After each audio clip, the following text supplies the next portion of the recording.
Looking at my grandmother, no one gave her any opportunity to really prove to herself what she can do in today, in the society that she grew up in. When she looked at me, she didn't want me to go through the same things that she went through. And so I had to prove the point that, you know what, the Aboriginal people can do it as well.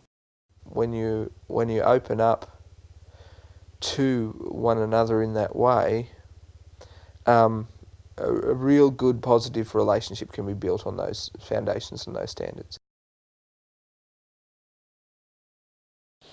I'll give you an example, like the culture awareness program that I run in the boarding schools, and currently working on a project at Parramatta High,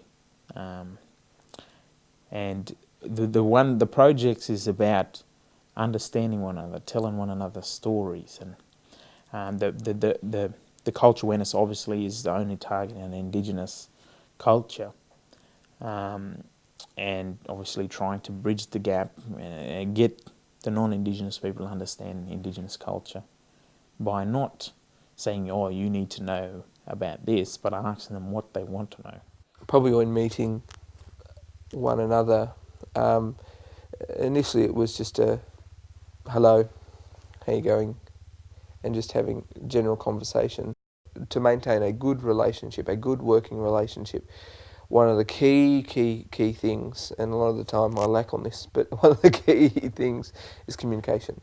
And it's getting the group of students together and talking about Indigenous culture, Indigenous issues in current times. It could be the Northern Territory intervention, it could be Indigenous health, it could be local issues around the local area of the universities.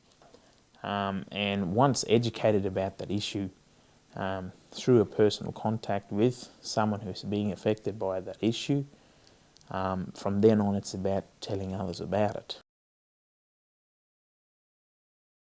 We really appreciate and feel comfortable in family environment. So using something like that to drive building a community, because a community should be, like a family. I want to understand you because we are part of a community. Being a part of a community is, I believe, is not about individualism and me against you and my business against that business. It's about a group of people getting together and understanding one another. And the only people that can change a community is the community itself. And if you kind of just leave that up to political theory, well then again that's coming back to the books. And community and people is not about a book, it's about people. Such as people like, a pastor setting a benchmark or encouraging you in a relationship. This is our relationship.